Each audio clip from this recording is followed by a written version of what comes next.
So by now you probably know the benefits of exercise on the brain. It impacts the brain in a variety of ways, from producing various neurotropic factors like BDNF to forming new neurons and synaptic connections, and even increasing the brain volume in some regions, as was shown by Kramer, where you literally get more brain matter in various areas like the frontal cortex, for example. So here's the ultimate question. Well, how much exercise is enough? And I'd like to kind of discuss that in this video.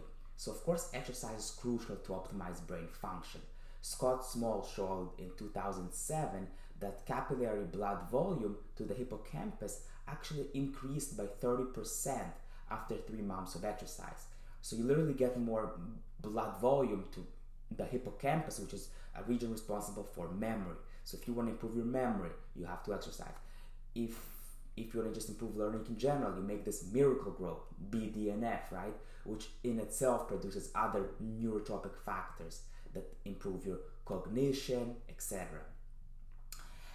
And it's suggested that you do 45 minutes to 1 hour, 6 days a week, where 4 of these days you kind of train at a moderate intensity. So this can be fast walking or jogging.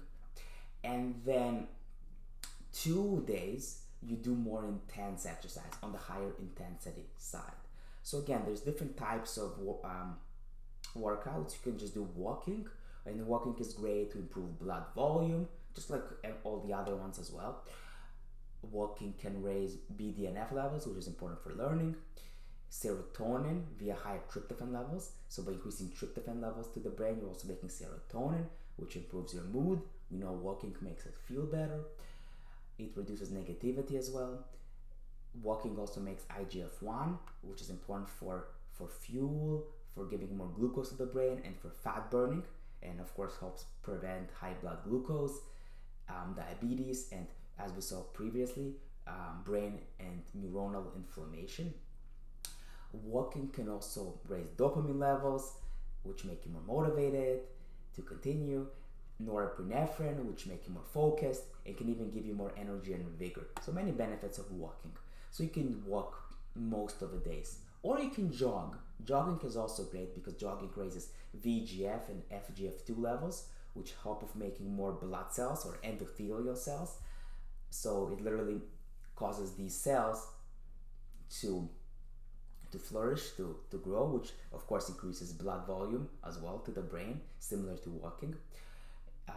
You get also the benefits of neurogenesis as well.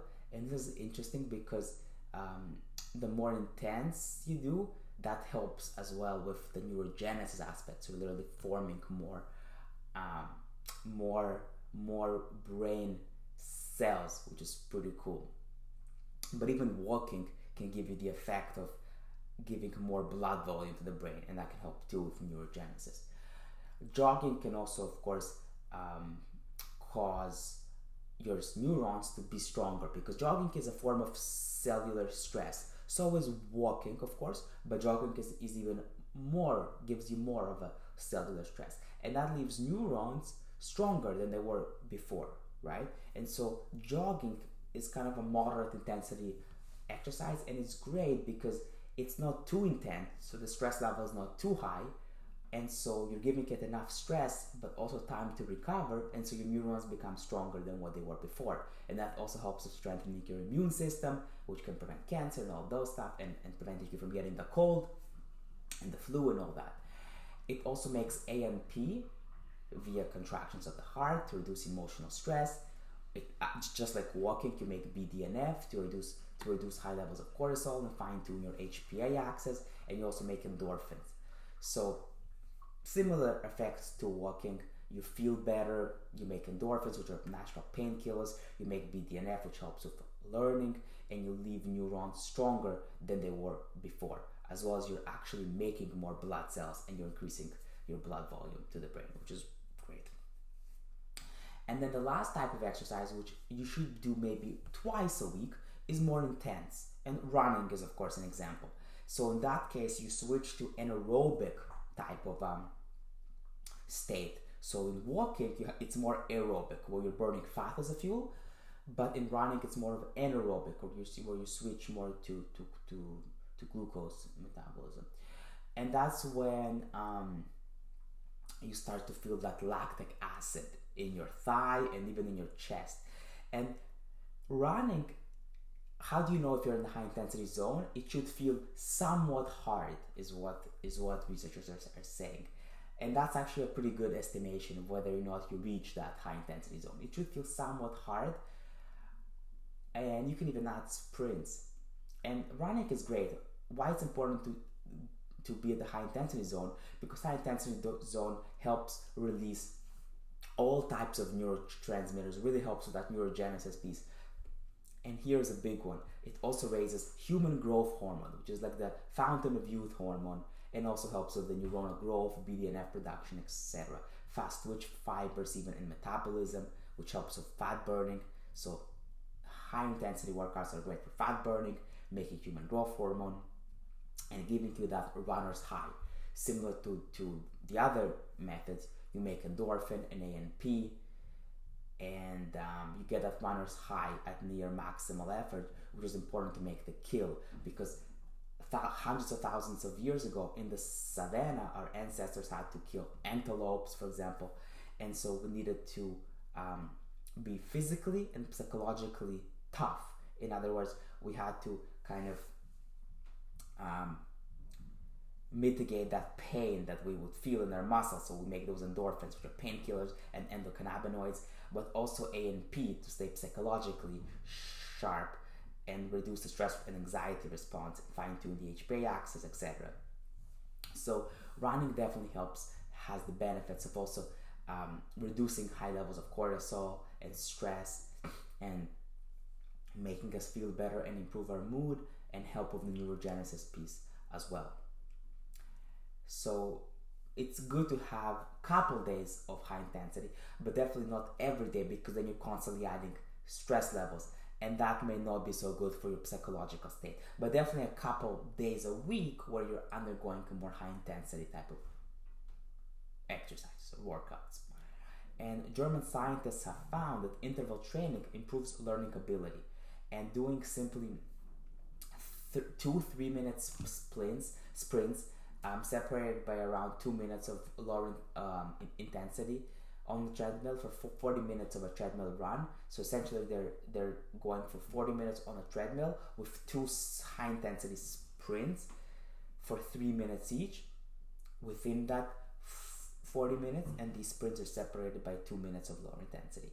And that was shown to increase vocabulary learning by 20% by generating even higher amounts of BDNF and norepinephrine over those that just did the 4-minute treadmill without the sprints. Meaning sprinting helps with learning and focus, but by increasing BDNF and norepinephrine even more than just the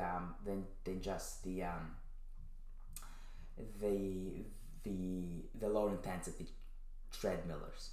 And so this is interesting because most of the research on high intensity is actually on psychological mood and anxiety, but this study showed that also your cognition and learning benefits as well from higher intensity. Now it's important to not overdo it, because some studies actually showed negative effects with mood and anxiety from too much high intensity, especially if you're lifting weights that are above 85% of your maximum of your maximum, whereas weights that are more of a lower weight, like moderate weights, actually improve your psychological states. And this is interesting because these results in terms of weightlifting and your mood kind of vary. We know that walking and jogging increases your mood, but the higher intensity, whether or not it increases the mood, the results kind of sort of vary. We know that intensity matters, but definitely not overdoing it is important as well. Okay, but clearly having those days where you're doing at a more high intensity pace is good for learning and cognition, right? Short bouts of sprints is definitely good. And if you do a vocabulary quiz after that sprint, intensity seems to matter, and you learn much better. Important is not to overdo it and to give yourself recovery days. If you do that, then I think your learning will improve, and so will your mood, as long as you're not lifting weights that are like 100% of your maximum. But brings me to the next point, and weight training is good for building muscle and bone, preventing osteoporosis, and also just like running and high intensity training, it raises HGH, human growth hormone, and just like high intensity interval training, and that's super important for neurogenesis, for release of all types of neurotransmitters, for BDNF for learning, for norepinephrine for focus. So it has the cognitive and learning benefits as well through HGH release. Okay, so again, it's important to have a routine where you focus on aerobic moderate intensity like walking and jogging on most days, and having a few days a week where you're doing more of the high intensity sprints type of thing as well as maybe having a day or two a week where you're doing weight training to prevent sarcopenia and osteoporosis as well, in terms of muscle loss. So you have to find that right balance. And some people are actually genetically predisposed to dislike exercise via genetic variations of dopamine, reward deficiency syndrome, and BDNF signaling can be off, so you feel sluggish. So the key is to stay on schedule, and you'll get more efficient at making BDNF. Research showed that it only takes 2 days after quitting exercise to level off in terms of your BDNF production. So don't worry if you stopped, but get back to a routine. Consistency is key for BDNF production. And every day is the best, but even intermittent exercise helps. So get onto a routine. But the problem with any routine is that it goes against nature. The world constantly changes. So it's the best to do what you like. So the key is to be consistent, but you can change up your routine as you wish, as long as you're doing what you like, and as long as you're staying consistent, the routine can change. But start slow, right? So start with the walking, and go up from there, and use social supports. It shows that if you walk or do exercise with other people, you're actually making more serotonin receptors, and that helps with making more neuronal connections and even neurogenesis. So the benefits can be even higher if you're doing it with someone else. And keep at it. Consistency is key. So again, most of the days should be aerobic for the benefits with mood, and for the great benefits with focus and cognition and learning, and just cardiovascular benefits, and preventing diabetes and high blood glucose and regulating fuel and all that, giving you more energy, all that. So most days should be walking and jogging, and then a few days of higher intensity running to really spark that neurogenesis and increase the benefits of learning and BDNF production, and maybe having a couple days where you're doing weight training for the human growth hormone release and for the muscle building and preventing bone mass loss, especially in women after 30 years of age. I think having a few days of weight training is really, really important. One or 2 days of weight training. And again, for maximal BDNF and neurogenesis, it's important to stay consistent as well when you work out and doing it with someone else. So that social interaction piece is very important as well.